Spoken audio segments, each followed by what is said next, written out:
Students last క్లాస్లో మనం కార్నోస్ theorem కార్నోస్ సిద్ధాంతం అంటే ఏంటి, దాన్ని ఏ విధంగా రుజువు చేస్తామని చూసాం. అలాగే సెకండ్ లా ఆఫ్ థర్మోడైనమిక్స్కి స్టేట్మెంట్స్ ఏంటి, Kelvin statement, Planck statement, Clausius statement, వీటి గురించి మనం డిస్కస్ చేయడం జరిగింది. అంతకుముందు కార్నో ఇంజన్ అంటే కార్నో యంత్రం గురించి మనం నేర్చుకున్నాం. ఇవన్నీ కూడా చాలా ఇంపార్టెంట్. అంటే కార్నో ఇంజన్ ఎస్ఏ క్వశ్చన్, అలాగే కార్నో థియరం అనేది second law of thermodynamics important short notes కాబట్టి చాలా జాగ్రత్తగా ఫాలో అవ్వండి. ఎక్కువ సార్లు దాన్ని వీడియో చూసి నేర్చుకుని ప్రాక్టీస్ చేయడానికి ప్రయత్నం చేయండి. అలాగే ఇంకా ఎవరైనా మన కాలేజీకి సంబంధించి యూట్యూబ్ ఛానల్ని సబ్స్క్రైబ్ చేసుకోని వాళ్ళు ఎవరైనా ఉంటే ఇమ్మీడియట్గా ఫస్ట్ సబ్స్క్రైబ్ చేసుకోండి. అట్ ది సేమ్ టైం అక్కడ బెల్ ఐకాన్ ఒకటి ఉంటుంది, దాన్ని ప్రెస్ చేయండి. ప్రెస్ చేసినప్పుడు మీకు కొత్త లెసన్స్ ఎప్పుడైతే దీని లోపల మనకి అప్లోడ్ చేశారో వెంటనే మీకు నోటిఫికేషన్ వస్తుంది. మీకు అవసరమైనవి మీరు చూడటానికి మీకు తెలుస్తుంది. ఓకే, సరే. ఈరోజు మనం ఉష్ణగతిక ఉష్ణోగ్రత అన్నాం లేదా కెల్విన్ ఉష్ణోగ్రత అన్నాం. Kelvin scale of temperature or thermodynamic scale of temperature, దీని గురించి మనం డిస్కస్ చేద్దాం. ఇది అప్పుడప్పుడు మనకి ఎస్ఏ క్వశ్చన్గా కానీ షార్ట్ నోట్స్గా కానీ మనకి రావడానికి అవకాశం ఉంటుంది. కాబట్టి ఇది ఏంటి అనేది మనం చూద్దాం. సాధారణంగా మనం ఏదైనా ఒక ఆబ్జెక్ట్ యొక్క టెంపరేచర్ మనం మెజర్ చేయాలనుకోండి, ఏ విధంగా మెజర్ చేస్తాం అనేది మనం ఒకసారి చూస్తే, we use the thermometer for measuring a temperature of any body. అంటే ఏదైనా వస్తువు యొక్క టెంపరేచర్ని మనం మెజర్ చేయడానికి థర్మామీటర్ వాడతాం.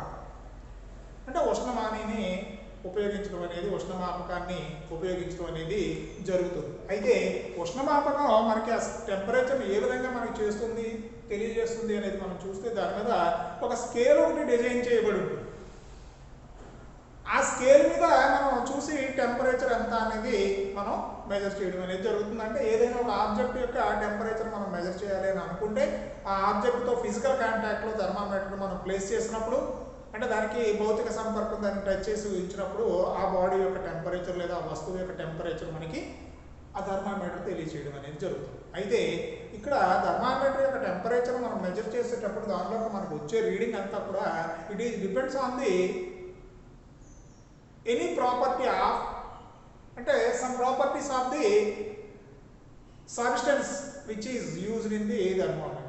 అంటే అక్కడ మన టెంపరేచర్ స్కేల్ మీద మనకు చూపించే టెంపరేచర్ అంతా కూడా థర్మామీటర్లో మనం ఉపయోగించిన పదార్థం యొక్క కొన్ని ధర్మాల మీద ఆధారపడి ఉంటుంది. సాధారణంగా మనకి పాదరస థర్మామీటర్ అనేది మెర్క్యూరీ థర్మామీటర్ యూజ్ చేస్తూ ఉంటాం, తరచుగా మనం యూజ్ చేసి ఉన్నాం. దానిలో చూస్తే దాని లోపల కింద ఒక బల్బ్ ఒకటి ఉంటుంది, దానిలో మెర్క్యూరీ యూజ్ చేయడం జరుగుతుంది. ఎప్పుడైతే ఒక హాట్ బాడీతో మనం కాంటాక్ట్లోకి తీసుకెళ్ళామో దానివల్ల అది ఆ పాదరసం వ్యాకోచించడం జరుగుతుంది.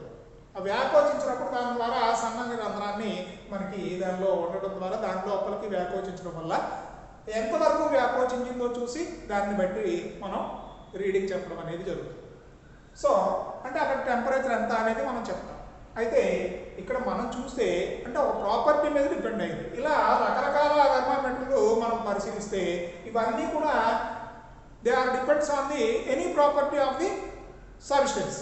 అంటే ఒక దాంట్లో ఉపయోగించిన పదార్థం యొక్క ఏదో ఒక ధర్మం మీద ఆధారపడి any one of the property ఏదో ఒక ధర్మం మీద ఆధారపడి ఉంటుంది. కాబట్టి ఇక్కడ ఏ రెండు థర్మామీటర్స్ మనం తీసుకున్నా కూడా ఒకదానికొకటి కోయిన్సైడ్ అవ్వకపోవచ్చు.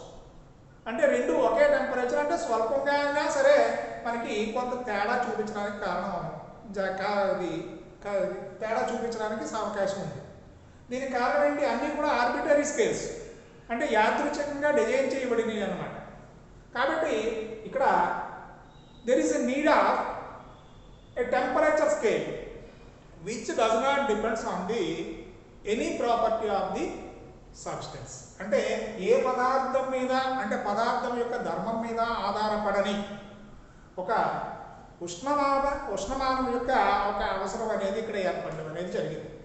సో దీని మీద కెల్విన్ అనే సైంటిస్టు కొన్ని ప్రయోగాలు చేసి ఇక్కడ కార్నో ఇంజిన్ బేస్గా తీసుకుని ఈ కెల్విన్ స్కేల్ని డిజైన్ చేయడం అనేది జరిగింది. అంటే కార్నో ఇంజిన్ని ఏ విధంగా పరిశీలిస్తే efficiency of Carnot engine depends only on the temperatures of the source and sink. అంటే కార్నో యంత్రం యొక్క దక్షత అనేది కేవలం ఉష్ణాశయం అంటే జనకం సింకుల యొక్క టెంపరేచర్ మీద మాత్రమే ఆధారపడుతుంది అనేది దాని యొక్క ఎఫిషియన్సీ సమీకరణాన్ని మనం చూస్తే మనకి తెలుస్తుంది. ఇందులో eta is equal to 1 - T2/T1 అనేది మనకి ఎఫిషియన్సీ అంటే దక్షత సమీకరణం. దీనిలో పరిశీలిస్తే కేవలం ఉష్ణోగ్రతల మీద మాత్రమే ఆధారపడుతుంది. It is does not depends on the any property of the substance. అంటే మనం కార్నో యంత్రంలో పనిచేసే పదార్థంగా ఏదైతే వాయువు మనం ఉపయోగించామో ఆ వాయువు ఏది అనే దాని మీద డిపెండ్ అవ్వట్లా, ఆ వాయువు యొక్క ఏ స్వభావం మీద డిపెండ్ అవ్వట్లా, కేవలం సోర్స్ టెంపరేచర్ సింక్ టెంపరేచర్ మీద మాత్రమే ఆధారపడుతుంది. దీన్ని ఆధారంగా చేసుకుని ఇక్కడ కెల్విన్ స్కేల్ డిజైన్ చేయడం జరిగింది. అంటే Carnot engine is the base of the Kelvin scale of temperature. Carnot యంత్రాన్ని బేస్గా తీసుకోవడం జరిగింది. దీన్ని ఏ విధంగా ఇక్కడ మనకి డిఫైన్ చేశారు, ఏంటి ఏమి చేశారు అనేది మనం పరిశీలిస్తే ఇక్కడ ఆల్రెడీ ఇక్కడ టెంపరేచర్స్ ఆల్రెడీ కెల్విన్ స్కేల్లో టెంపరేచర్స్ కింద మనం రాస్తాం. కానీ ఇప్పటికి ఇంకా మనకి కెల్విన్ స్కేల్ అనేది మనకి లేదు అని అనుకుంటున్నాం. కాబట్టి మనం let us consider a Carnot engine which absorbs heat energy Q1 at a temperature of T1. అంటే ఉష్ణాశయం యొక్క టెంపరేచర్ T1 అని అనుకుంటే దాని నుంచి వర్కింగ్ సబ్స్టెన్స్ Q1 ఉష్ణరాశిని గ్రహిస్తుంది. అలాగే Q2 and it rejects some amount of heat energy Q2 at a temperature of T2. T2 is the sink temperature. ఇక్కడ T1 T2 అనేవి సోర్సు సింక్ యొక్క టెంపరేచర్స్ దేనిలో అంటే మనకి తెలుసున్న అప్పటి వరకు తెలుసున్న ఏదో ఒక టెంపరేచర్ స్కేల్లో మెజర్ చేసిన టెంపరేచర్స్ అని అనుకుందాం. ఈ సందర్భంలో మనం పరిశీలిస్తే Q1 is the amount of heat energy absorbed from the source at a temperature T1.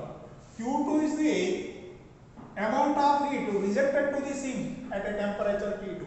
అంటే T1 టెంపరేచర్ దగ్గర Q1 ఉష్ణరాశి బదిలీ అయింది, T2 టెంపరేచర్ దగ్గర Q2 ఉష్ణరాశి బదిలీ అయింది. ఈ సందర్భంలో మన ఉష్ణ యంత్రం యొక్క దక్షతను రాసామనుకోండి, దక్షత ఏమవుతుంది? Eta is equal to 1 - Q2/Q1. 1 - Q2/Q. కానీ కార్నో యంత్రం యొక్క దక్షత టెంపరేచర్స్ మీద ఆధారపడుతుంది కాబట్టి this is function of T1 and T2. అంటే ఈ విధంగా మనం రాసుకోవచ్చు. This is the function of T1 and T2. దీని నుంచి మనం సింప్లిఫై చేసి మనం రాసుకుంటే Q2/Q1 ఈజ్ ఈక్వల్ టు మనకి ఏమొస్తుంది?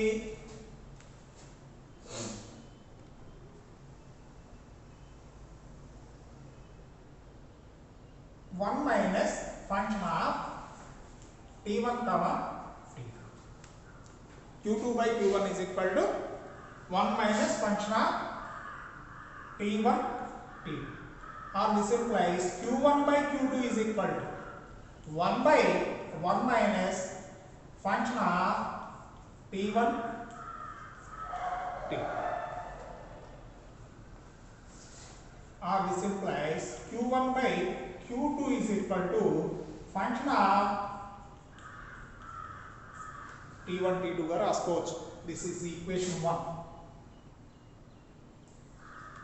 Here F is the function of T1, T2 temperatures. Next, let us consider another heat engine which is working at a temperature T1. అంటే which is working, which is absorbed an amount of heat energy Q2 at a temperature T2 and rejects Q3 amount of heat energy at a temperature T3. అంటే ఇది ఏం చేస్తుంది? T2 temperature దగ్గర ఉన్న source దగ్గర నుంచి Q2 ఉష్ణరాశి గ్రహిస్తుంది. Final గా T3 టెంపరేచర్ దగ్గర ఉన్న సింక్ కి Q3 ఉష్ణరాశిని రిజెక్ట్ చేస్తుంది. ఈ సందర్భంలో ఇదే పద్ధతిలో మనం ఈ యంత్రానికి మనం రాసామనుకోండి, Q2/Q3 ఈజ్ ఈక్వల్ టు ఎంత వస్తుంది? ఫంక్షన్ ఆఫ్ T2, T3 అవుతుంది. This is equation 2. నెక్స్ట్ మరొక హీట్ ఇంజిన్ తీసుకున్నాం, అంటే మరో కార్నో యంత్రాన్ని తీసుకున్నారు. ఇదేం చేస్తుందంటే Q1 amount of heat energy absorbed from the source at a temperature T1 and Q3 amount of heat rejected to the sink at a temperature T3. ఈసారి ఈ యంత్రం ఏమో T1 T3 టెంపరేచర్ల మధ్య పనిచేస్తుంది అన్నమాట. అంటే T1 టెంపరేచర్ దగ్గర ఉన్న ఉష్ణాశయం నుంచి అంటే జనకం నుంచి Q1 ఉష్ణరాశిని అబ్జార్బ్ చేస్తుంది. T3 ఉష్ణోగ్రత దగ్గర ఉన్న సింక్కి Q3 ఉష్ణరాశిని రిజెక్ట్ చేస్తుంది. సో ఈ సందర్భంలో మనం పరిశీలిస్తే దీనికి ఇదే విధంగా మనం రాస్తే Q1 by Q3 is equal to function of T1 comma T3. This is the equation 3. So ఈ విధంగా మనం మూడు ఉష్ణ యంత్రాలను అంటే కార్ సైకిల్ కెల్విన్ ఏం చేశారంటే 3 కార్నో ఇంజన్స్ తీసుకున్నారు. They are working at different temperatures. ఆ విధంగా తీసుకుని Q1 Q2 కంటే ఉష్ణరాశుల యొక్క నిష్పత్తికి ఓ సమీకరణం రాయడం జరిగింది. ఇప్పుడు ఈ మూడు సమీకరణాల నుంచి మనం పరిశీలిస్తే Q1 by Q2 into Q2 by Q3. This is equal to Q1 by Q3. Q1 by Q2 into Q2 by Q3 is equal to Q1 by Q3 అవుతుంది. But Q1 by Q2 is equal to ఎంత? Function of T1 comma T2 into function of T2 comma T3. This is equal to function of T1 comma T3. So ఇప్పుడు Q1 Q2 value, Q2 by Q3 value, Q1 by Q3 value దీంట్లో substitute చేస్తే equation వచ్చింది. అయితే ఈ equation ని ఈ విధంగా satisfy చేయడం అనేది ఇక్కడ పాసిబుల్ కాదు. కారణం ఏంటంటే there is no T2 term in the equation right side of the equation 4. అంటే ఈ ఈక్వేషన్ లో ఇక్కడ T2 అనేది మనకు లేదు కాబట్టి దీన్ని ఈ విధంగా మనం సాటిస్ఫై చేయలేం.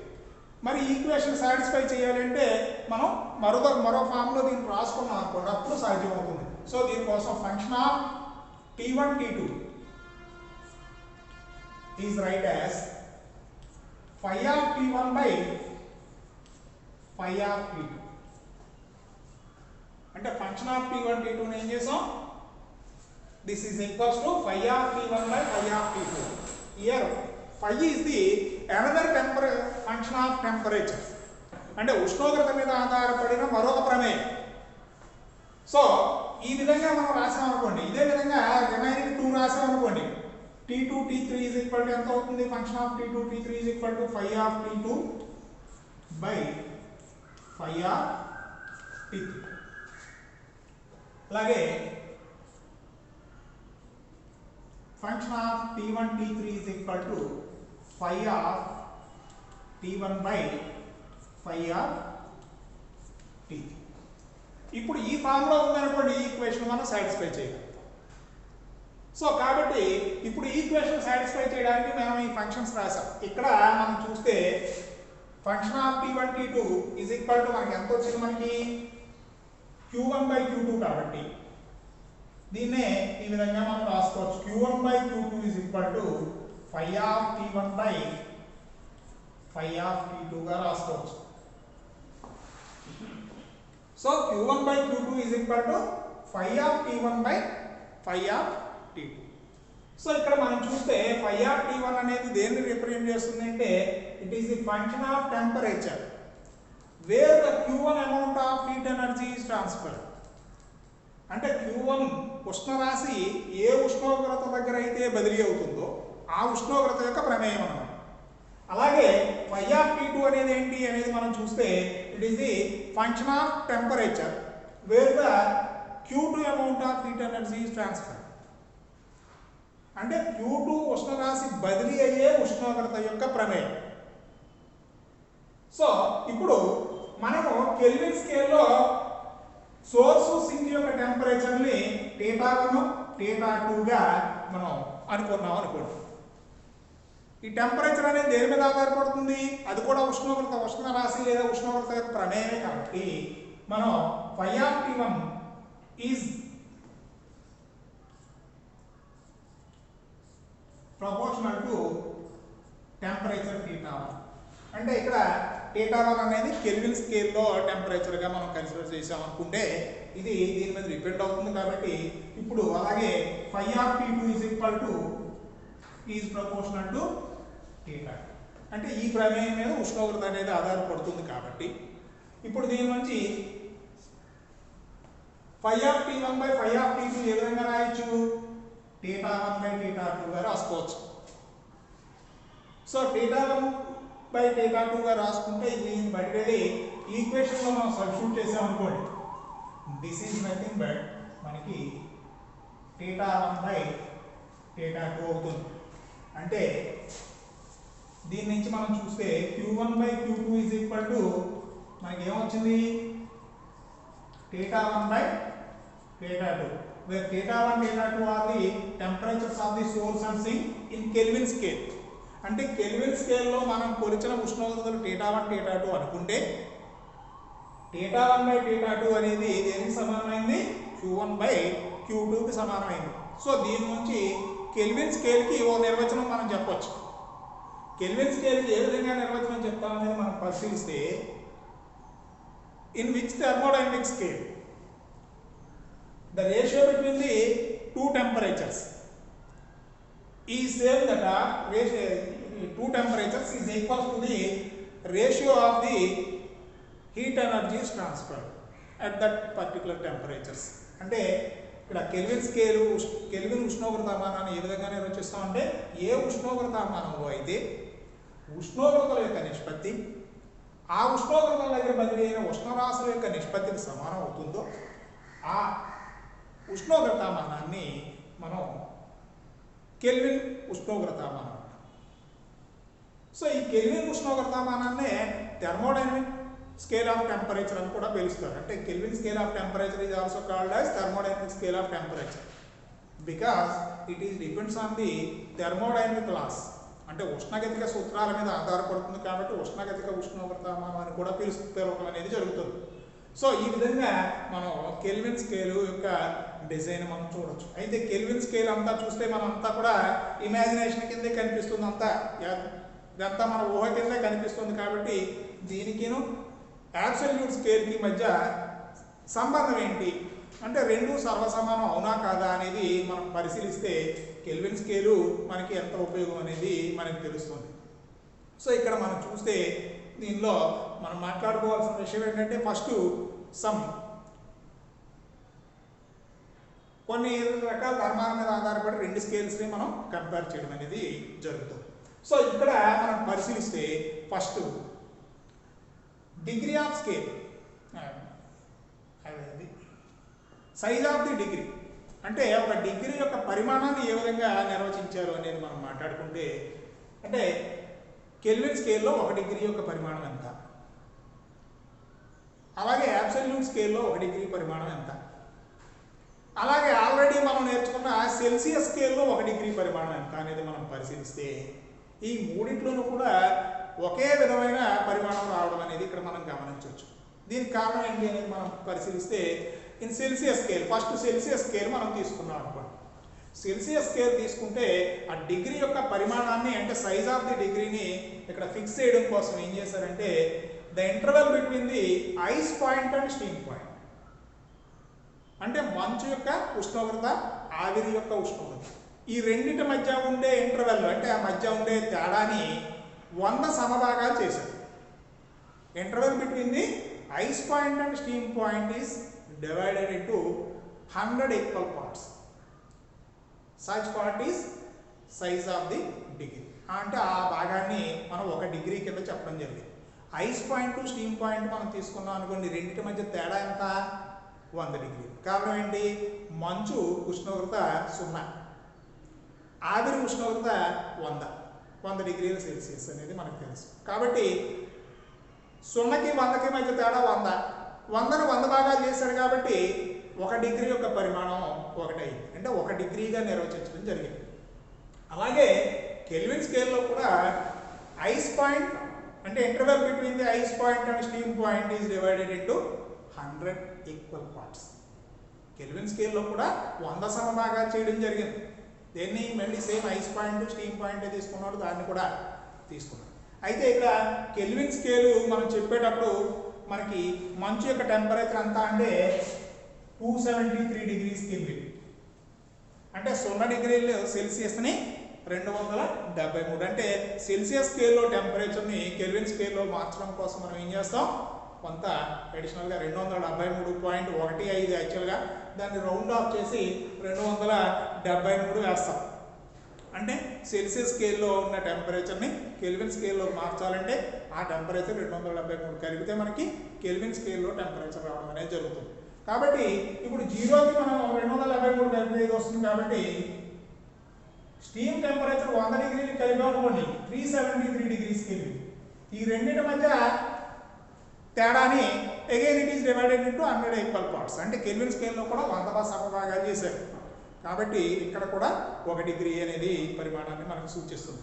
అలాగే అబ్సల్యూట్ స్కేల్లో కూడా interval between the steam point and ice point, ఈ రెండింటి మధ్య తేడాని మళ్ళీ 100 సమభాగాలు చేశారు. కాబట్టి అక్కడ కూడా 1 డిగ్రీ పరిమాణం అనేది రావడం అనేది జరుగుతుంది. అంటే ఇక్కడ కెల్విన్ స్కేలు అబ్సల్యూట్ స్కేలు మనం కంపారిజన్లో మొదటి పాయింట్ డిస్కస్ చేసాం. అంటే సైజ్ ఆఫ్ ది డిగ్రీ అనేది మనం పరిశీలిస్తే it is same in both kelvin and absolute scales. అంటే ఆదర్శ వాయు ఉష్ణోగ్రతమానంలోను కెల్విన్ ఉష్ణోగ్రతమానంలో కూడా సైజ్ ఆఫ్ ది డిగ్రీ అంటే డిగ్రీ యొక్క పరిమాణం సమానంగా ఉంది.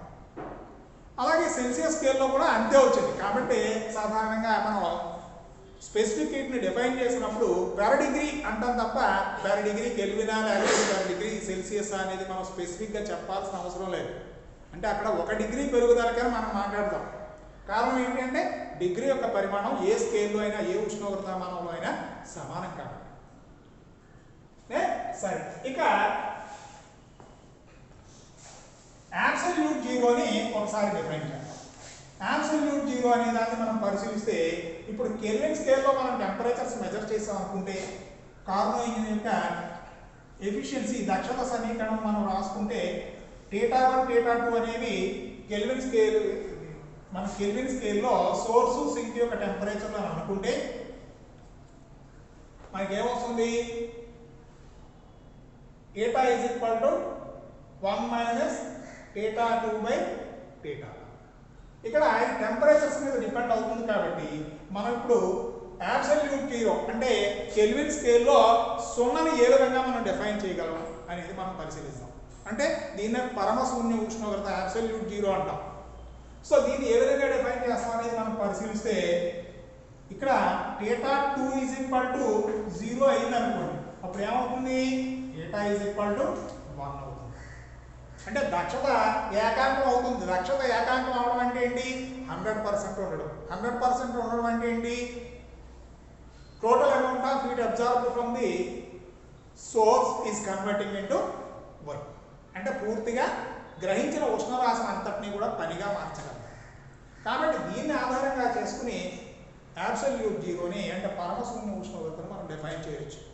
సో అబ్సల్యూట్ జీరో అనేది ఏ విధంగా డిఫైన్ చేస్తున్నామంటే it is the temperature of the sink where the Carnot engine is completely converting into heat energy absorbed from the source into work. అంటే ఉష్ణాశయం నుంచి గ్రహించిన ఉష్ణరాశిని అంతటినీ పనిగా మార్చగలిగినప్పుడు ఆ సింక్ యొక్క ఉష్ణోగ్రతని మనం పరమశూన్య ఉష్ణోగ్రత అంటాం. అంటే సింక్ అనేది ఏ ఉష్ణోగ్రత దగ్గర పెడితే మనకి 100% దక్షత వస్తుందో, లేదా θ ఈజ్ ఈక్వల్ టు 1 యూనిట్ అవుతుందంటే 1కి సమానం అవుతుందో ఆ టెంపరేచర్ని మనం అబ్సల్యూట్ జీరో అని చెప్పచ్చు. ఇక అబ్సల్యూట్ స్కేల్కిను కెల్విన్ స్కేల్కి మధ్య కంపారిజన్లో పాజిబిలిటీ ఆఫ్ నెగిటివ్ టెంపరేచర్స్ అంటే రుణ విలువలు ఏమైనా ఉండడానికి అవకాశం ఉందా, రుణ విలువలు ఉన్నాయా లేదా అనేది మనం పరిశీలిస్తే కెల్విన్ స్కేల్లో మనం చూసామనుకోండి, ఇక్కడ ఉష్ణ యంత్రం యొక్క దక్షత మనం పరిశీలిస్తే θ is equal to 1 minus θ2/θ. So ఇక్కడ θ2 0 అయితే θ ఈజ్ ఈక్వల్ టు 1 అవుతుంది. ఇక 0 కన్నా తక్కువ అంటే రుణ విలువలకు వెళ్ళామనుకోండి, అప్పుడు ఏమవుతుంది, θ ఈజ్ గ్రేటర్ దాన్ 1 అవుతుంది. అంటే 100% కన్నా ఎక్కువ అయిపోతుంది. అసలు 100% దక్షత అనేది ఆల్మోస్ట్ ఇంపాసిబుల్ అన్నాం. చాలా జాగ్రత్తగా పెర్ఫామ్ చేసి చాలా రేరెస్ట్ కండిషన్లో డేటా 2ని 0 దగ్గరికి తీసుకెళ్ళగలగడం అనేది సాధ్యమవుతుంది తప్ప ఇంకంతకన్నా తక్కువకు వెళ్ళలేం కాబట్టి it is impossible. So eta is greater than 1 అంటే 100% కన్నా ఎక్కువ దక్షత ఉండడం అనేది సాధ్యం కాదు కాబట్టి there is no possibility of negative scales, negative scale in Kelvin scale. అంటే కెల్విన్ స్కేల్లో మనకి రుణ విలువలు అనేవి నెగిటివ్ టెంపరేచర్స్ ఉండవు. అలాగే అబ్సల్యూట్ స్కేల్లో కూడా మనకి నెగిటివ్ టెంపరేచర్స్ ఉండవు. కారణం ఏంటి అనేది మనం పరిశీలిస్తే మనకి టెంపరేచర్ తగ్గుతూ ఉందనుకోండి, ఘనపరిమాణం ఏమవుతుంది, నెమ్మదిగా తగ్గడం మొదలవుతుంది, అంటే సంకోచం జరుగుతుంది. ఇలా టెంపరేచర్స్ మనం తగ్గించుకుంటూ వస్తే కొంతసేపటికి ఏమవుతుంది, ఘనపరిమాణం తగ్గిపోతూ ఇంకా మనం నెగిటివ్ స్కేల్కి వచ్చేస్తే అది కూడా నెగిటివ్ కింద మారాలి. సో రుణాత్మకం అవడం అనేది సాధ్యం కాదు కాబట్టి అబ్సల్యూట్ స్కేల్లో కూడా నెగిటివ్ స్కేల్స్ అనేవి ఉండవు. సో అంటే కెల్విన్ స్కేల్లో నెగిటివ్ వాల్యూస్ లేవు, అబ్సల్యూట్ స్కేల్లో నెగిటివ్ వాల్యూస్ లేవు. సో ఇది మరో పాయింట్, అంటే ఈ రెండింటి మధ్య కంపారిజన్కి మరొక పాయింట్. ఇక దక్షతను తీసుకున్నాను. కార్నో యంత్రం యొక్క దక్షత అంటే efficiency of కార్నో engine in Kelvin scale is equals to eta is equal to 1 minus theta 2 by theta 1, where theta 1 theta 2 are the temperatures which are measured in Kelvin scale. అంటే కెల్విన్ స్కేల్లో మనం కొలిచిన ఉష్ణోగ్రత. ఇప్పుడు అదే ఉష్ణ యంత్రం యొక్క దక్షతని అబ్సల్యూట్ స్కేల్లో అంటే పరమ ఉష్ణోగ్రతమానంలో కొలిచామనుకోండి. పరమ ఉష్ణోగ్రతమానంలో టెంపరేచర్ని క్యాపిటల్ T చేత సూచిస్తాం, అంటే T1 T2 అనుకుంటే this is equals to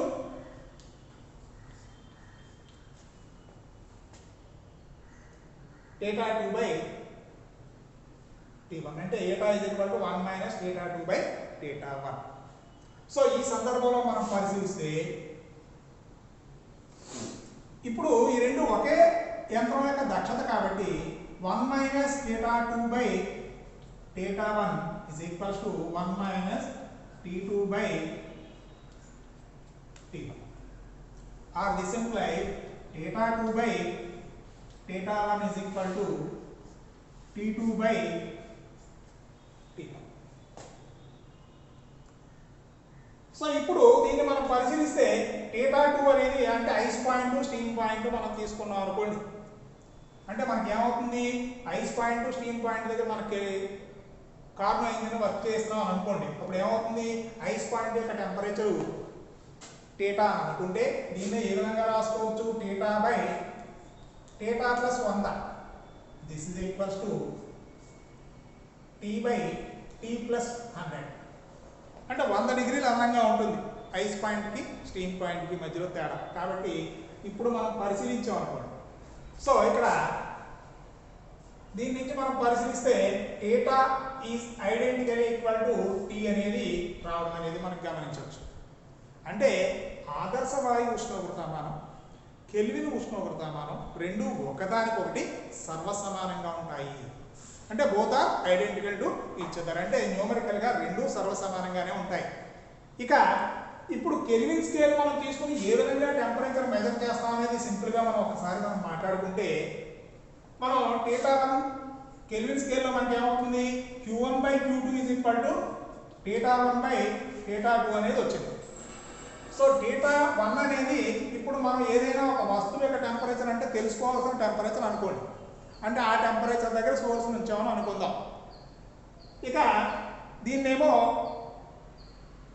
ice point దగ్గర అంటే మంచు ఉష్ణోగ్రత దగ్గర సింకును పెట్టాం. సో ఈ సందర్భంలో మనం తీసుకుంటే దీని నుంచి మనం తీసుకుంటే ఏమవుతుంది, Q1 by Q2 is equal to theta 1 by 273. యాక్చువల్గా ఖచ్చితంగా మనం మాట్లాడాలంటే 273.15.